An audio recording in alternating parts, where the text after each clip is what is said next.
విజయవాడ ఎన్టీఆర్ ఆరోగ్య విశ్వవిద్యాలయం కేంద్రంగా disease modelling and decision intelligence centre డిఎండిఐసిను స్థాపించేందుకు ఏర్పాట్లు సాగుతున్నాయి. రాష్ట్ర వైద్య ఆరోగ్య శాఖ ఈ దిశగా ఇప్పటికే కార్యాచరణ ప్రారంభించింది. రాష్ట్ర ప్రభుత్వం గేట్స్ ఫౌండేషన్ మధ్య వ్యూహాత్మక భాగస్వామ్యంతో ఆరోగ్య రంగంలో ఏఐ సాయంతో విప్లవాత్మక మార్పులు తెచ్చేందుకు రాష్ట్ర ప్రభుత్వం సిద్దమైంది. డిఎండిఐసికి సాంకేతిక సహకారం అందించేందుకు సింగపూర్ నేషనల్ వర్సిటీతో ఎన్టీఆర్ ఆరోగ్య విశ్వవిద్యాలయం త్వరలో ఒప్పందం చేసుకోనుంది.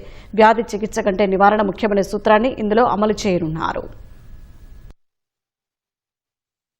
AI based DMDIC program మనం first time in the country we are implementing from the university Singapore health యూనివర్సిటీతో అనుసంధానం, తర్వాత గేట్స్ ఫౌండేషన్తో కూడా మనము ఇచ్చేసుకుంటూ ఈ ప్రోగ్రామ్ను మనం ముందుకు తీసుకొని పోతున్నాము. సో దీనివల్ల not only doctors, dental doctors, Ayush doctors, nursing వీళ్ళంతా కూడా రావడము.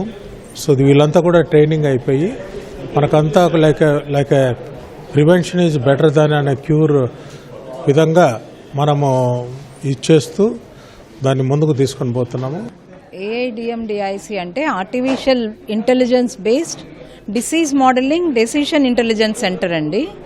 ఈ సెంటర్ అనేది భారతదేశంలో మొట్టమొదటిసారిగా మన స్టేట్లో మొదలు పెడుతున్నాము. ఎందుకంటే డిజిటల్ గవర్నెన్స్లో ఆంధ్రప్రదేశ్ ఇప్పటికే మనం చాలా ముందడుగులో ఉన్నాము. అవుట్ బ్రేక్ రాకుండా కనుక్కోవాలి అంటే ప్రతి విలేజ్లోని డిస్ట్రిక్ట్లోని మనకి డిసీజ్ అంటే సర్వైలెన్స్ సిస్టమ్ ఉన్నది. IDSP అంటాం. సర్వైలెన్స్ సిస్టమ్ ఏంటంటే కొన్ని డిసీజెస్ ఇప్పుడు నెంబర్ ఆఫ్ అంటే నీళ్ల విరోచనాల కేసులు పోయిన సంవత్సరం కన్నా ఈ సంవత్సరం ఎక్కువైనాయి.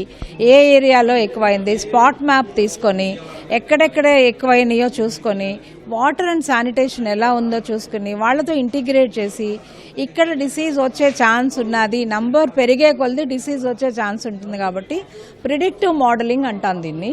ప్రిడిక్ట్ చేసి ఒక 2 వారాల ముందే వాళ్ళని వార్న్ చేస్తామన్నమాట.